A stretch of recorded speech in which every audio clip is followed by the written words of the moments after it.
Baik, ini untuk pertanyaan yang selanjutnya dari KKR41. Teteh, ini pertanyaan rumah tangga. Ini banyaknya yang bertanya ini yang berhubungan dengan rumah tangga ini sama Teteh ini. Teteh, saya sama istri tuh katanya suka sekali berfantasi. Apa kami salah jalan ya? Masya Allah.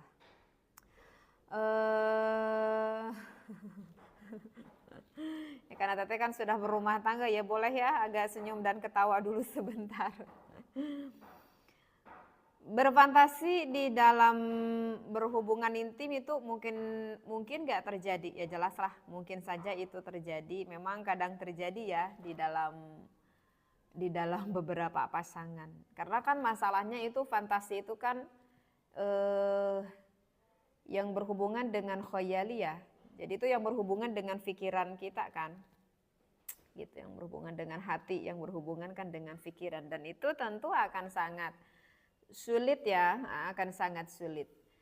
Karena kan memang kejadian yang kita lalui gitu ya, misalkan apa yang pernah kita lihat itu kan nanti tersimpan kan di memori otak kita kan. Nah, si memori otak itu kan terkadang mengulang kembali dan mungkin saja itu datang dengan sendirinya kan, mungkin aja datang dengan sendirinya seperti itu. Nah, makanya ya memang apa mungkin saja ini terjadi bagi sebagian banyak yang sudah berumah tangga, oh mungkin saja ini terjadi.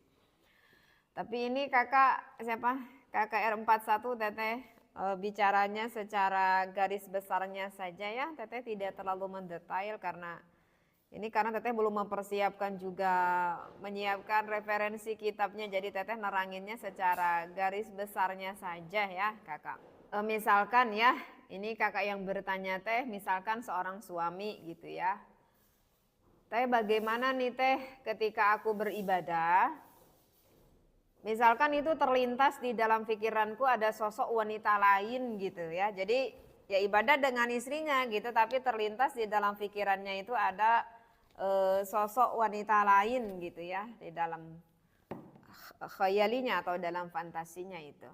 Nah, itu kalau kita berbicara hukum sih memang itu ikhtilafiyah kayak.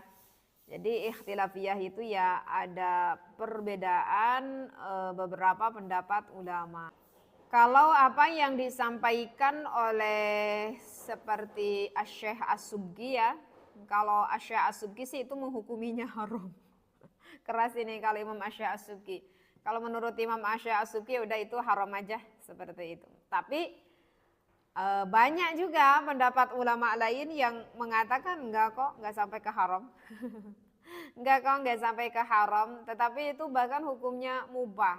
Artinya ya diperboleh-bolehkan saja, bahkan tidak termasuk ke dalam makruh pun enggak, tapi jaiz, wenang, boleh.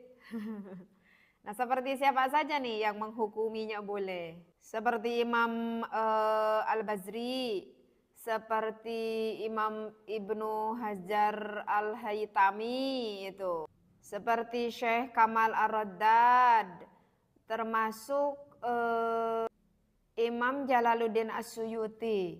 Ya, itu banyak ya. Banyak itu ulama-ulama yang memperbolehkan. Seperti kenapa memperbolehkan? Karena memang begini. Karena di dalam berfantasi itu kan yang tadi Teteh bilang ya. Jadi terkadang si khayal itu, si bayangan itu ya datang aja gitu dengan ngalir itu dengan sendirinya gitu. Padahal aku ini sedang beribadah dengan istri itu agak tahu itu tiba-tiba aja datang selintas sosok wanita, meskipun aku gak tahu itu siapa itu wanita ya. Tadi aku ketemu misalkan siang hari sama wanita yang aduh cantik tenan itu wanita misalkan, nggak tahu kenapa itu datang aja itu bayangan dengan sendirinya gitu ya. Aduh kenapa ini nggak ada gairah sama sekali ya, misalkan seorang istri ketika melakukan ibadah dengan sang suaminya, sehingga sang istrinya sedikit berperan ini, aduh kayaknya kalau misalkan apalah gitu ya, misalkan ini kayaknya ini akan asyik nih, misalkan meningkatkan gairah aku seperti itu.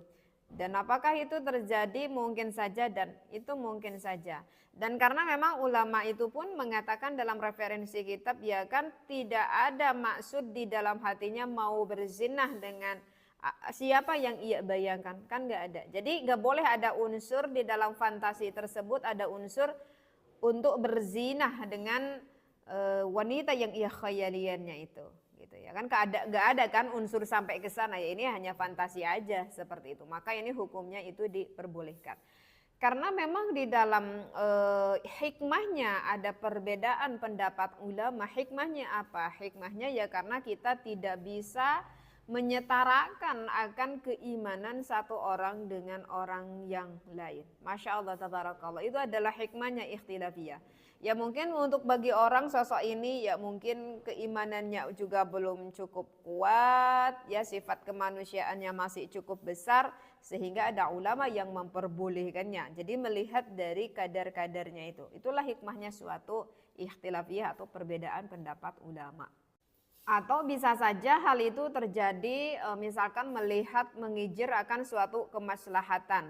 Misalkan ini sosok seorang suami itu sebetulnya ini lagi sangat kecewa sekali terhadap istrinya karena misalkan mempunyai akhlakul karimah pribadi yang bisa dikatakan akhlakul karimah yang buruk.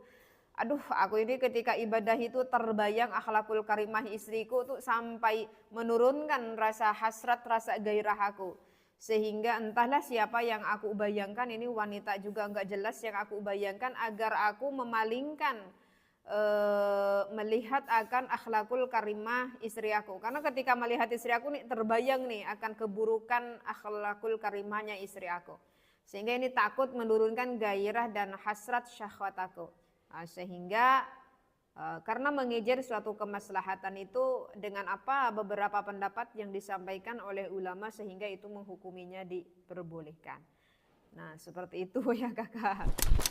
Tetapi begini kakak, jika di dalam berfantasinya itu misalkan si pasangan suami istrinya tersebut ingin melakukan ibadahnya itu misalkan di tempat-tempat tertentu misalkan gitu ya, atau misalkan dengan cara-cara tertentu gitu ya. Nah kalau itu masih diperbolehkan ya, itu gak ada perbedaan pendapat. Kalau itu masih diperbolehkan.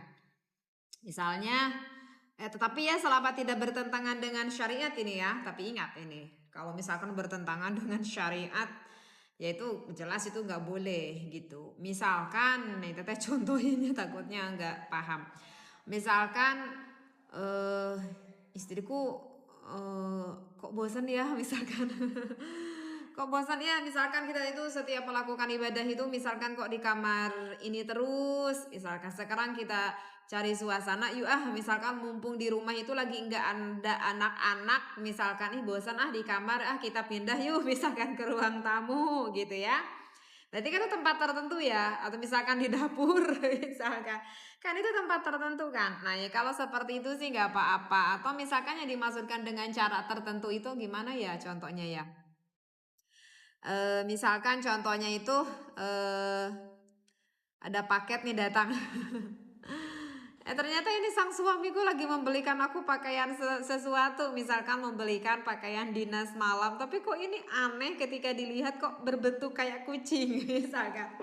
Tapi ini kok pakaian dinas malamnya misalkan kok pakaian seperti poluan ini atau seperti suster ini seumpamanya gitu ya.